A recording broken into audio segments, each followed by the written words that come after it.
Hello and welcome. Our topic today is your workplace headed for conflict? Look for these three signs. So we're going to give you three signs to look out for to make sure that your workplace is not headed for conflict. My name is Tabitha Liebert and I'm a conflict management strategist. I teach professionals to manage conflict in their relationships, workflows, and systems with ease so they can bridge the gap between issues and outcomes and create a peaceful workplace. If you're watching this video, do say hi to us. Let us know where you're joining from. And if you can think of someone who this video would help, we encourage you to invite them to watch it along with you.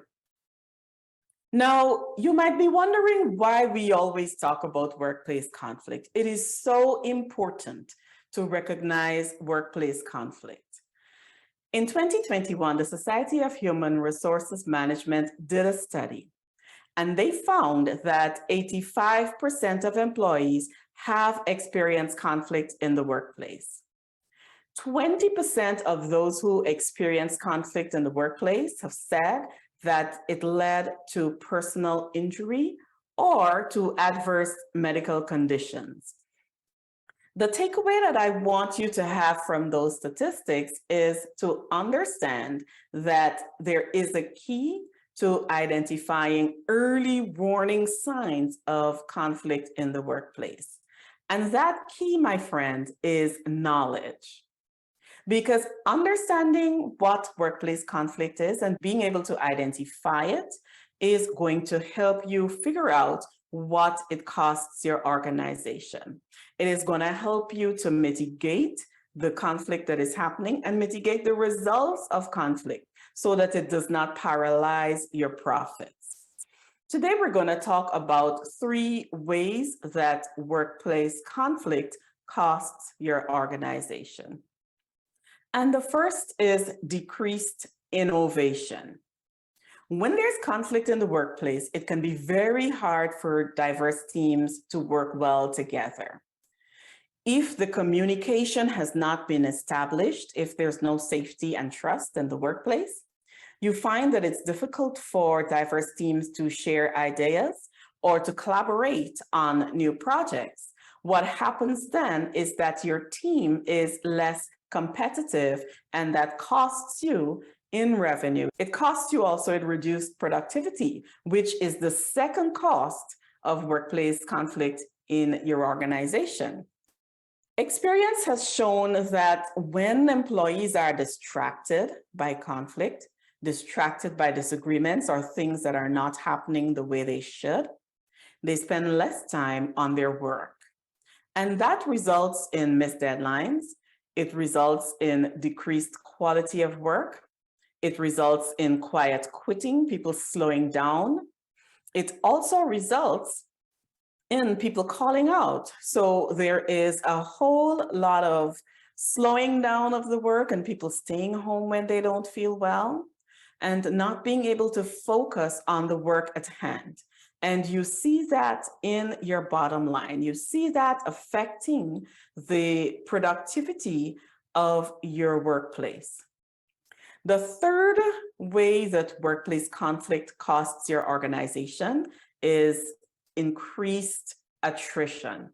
People begin to leave organizations where they're not working well, where there's too much conflict, and where they're not able to progress their work. Employees who are dissatisfied with their work environment will leave the organization. And what that's going to result in is increased recruitment and increased training costs, which really is a result of loss of valuable talent and knowledge. And if you're a leader of a diverse team, I want to invite you to take a moment right now and sit with this thought. Who in your organization might be looking to leave? Because 10 to 1, as you sit here and you listen to this, there is someone in your organization who is planning to leave. That is going to cost you not only in recruitment cost, but in the cost of having people cover for each other while you transition from the employee who's leaving to their replacement. Today, I want to take you a little bit deeper. Is your workplace headed for conflict?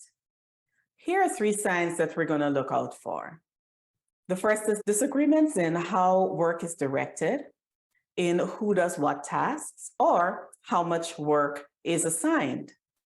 Now, when these kinds of disagreements arise, there is often a root cause, and that is the perception of how much work is fair or reasonable.